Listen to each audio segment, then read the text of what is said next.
very intimidating address to hear, at least I think so.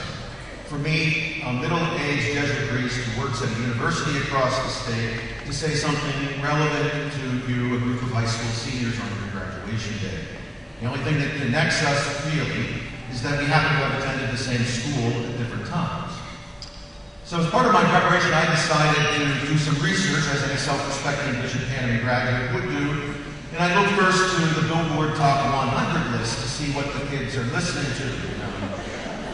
Well, I have to confess that after my research, I did not know one of the top 10 songs, not a one. And I only knew 3 of the artists' names on the bottom of the list. On the list there was not somebody I used to know. The list said we were young and I knew that I was not.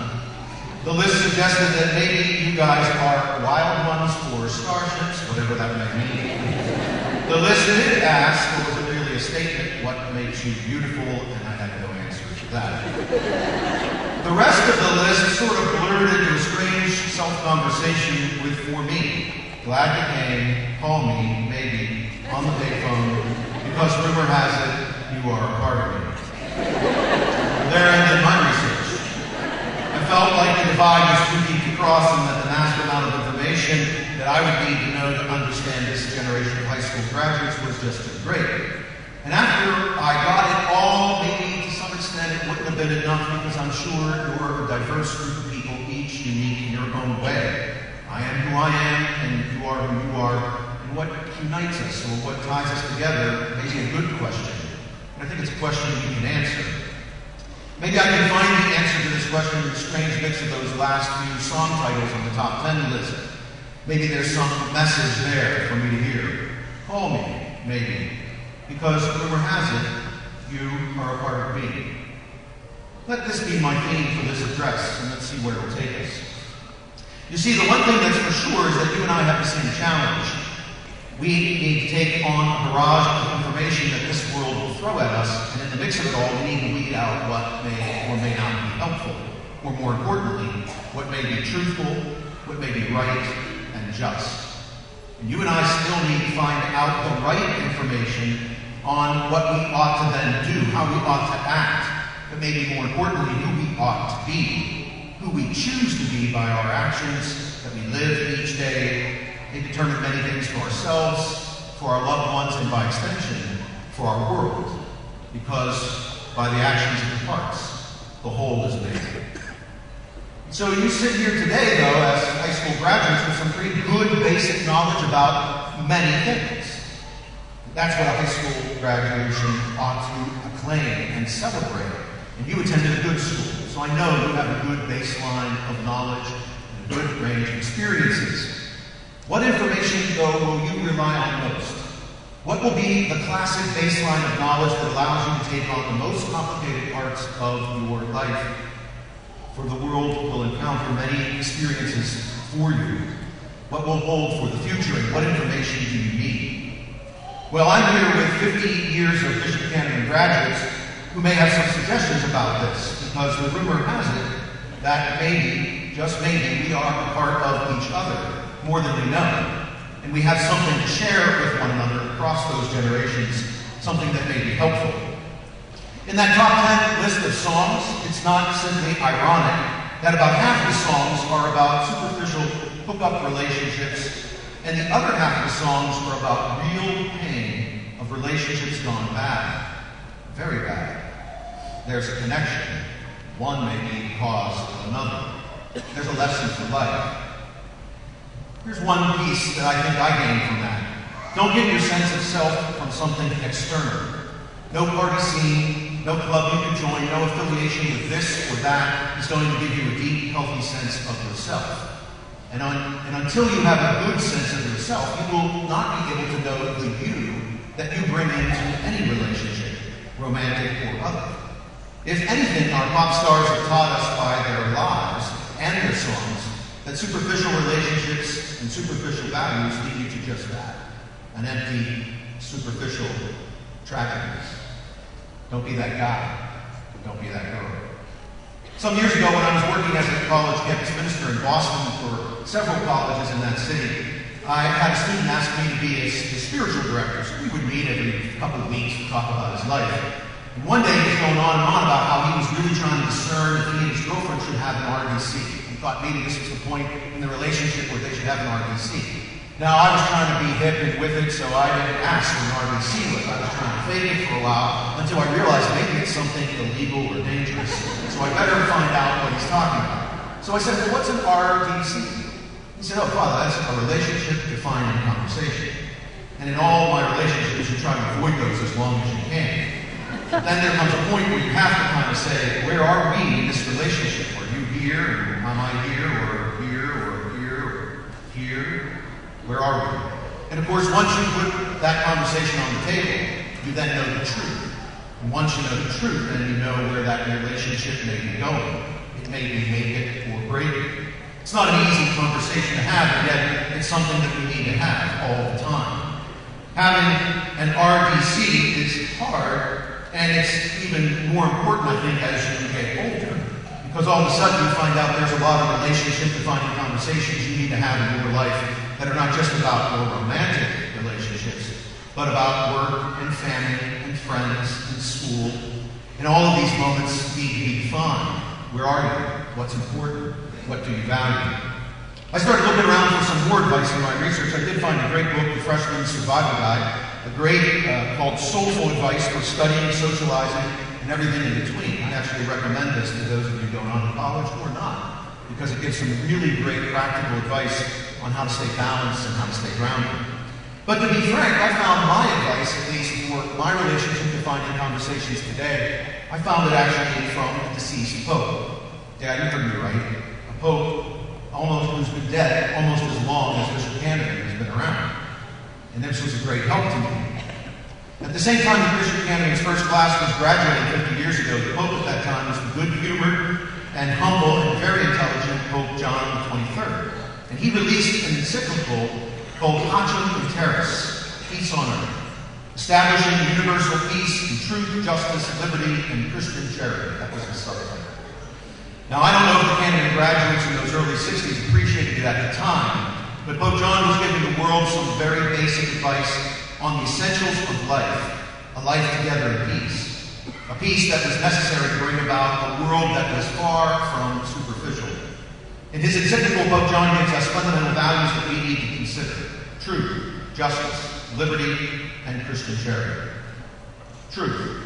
The truth we all need, will only be found in the real search that uses the soul. The journey of the soul is the path that will give you the most essential information you need. Spiritual master St. Ignatius of Loyola called this the school of the heart, what we learn from ourselves in conversation with God. That work of self-reflection that teaches you what makes you tick, what your real passions are, and why, and who you really ought to be, what you ought to do with your life. Don't ever neglect this source of wisdom that comes from the soul, engaging the spiritual to know the deepest truth. Justice. Know that the world will change. All 15 of these old graduates who are here with you today, call you old because you are, they all know that the world is not like it was in 62 or 72 or 92 or even 2002. Recently, New York Times columnist and op-ed writer Gail Collins put out a book called When Everything Changed, The Amazing Journey of American Women from 1960 to the Present. The book may be the best representation of recent American history as it looks at the changes in the United States through the eyes of women. When Bishop Canevin first opened its doors to new students, almost no one would have imagined that women would run for president, fight for their country, argue cases before the Supreme Court, or perform heart surgery, or do hundreds of other things unimaginable for them 50 years ago. Things we now take for granted.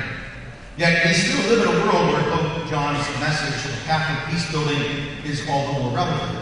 As worldwide, women are 80% of the world's refugees. They are more likely to be victims of conflict, rape, and human trafficking. Women comprise 70% of the world's poorest bottom billion people. Women and girls are 3 times more likely to be malnourished, and 75% of children denied the opportunity to attend school are female.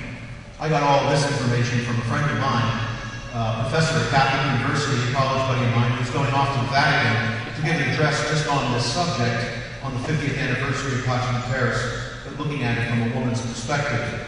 She's going to give that address in front of the Vatican's Pontifical Council for Justice and Peace. She also works with networks of women who put into practice the real values of Pope John's Parchment Terrace.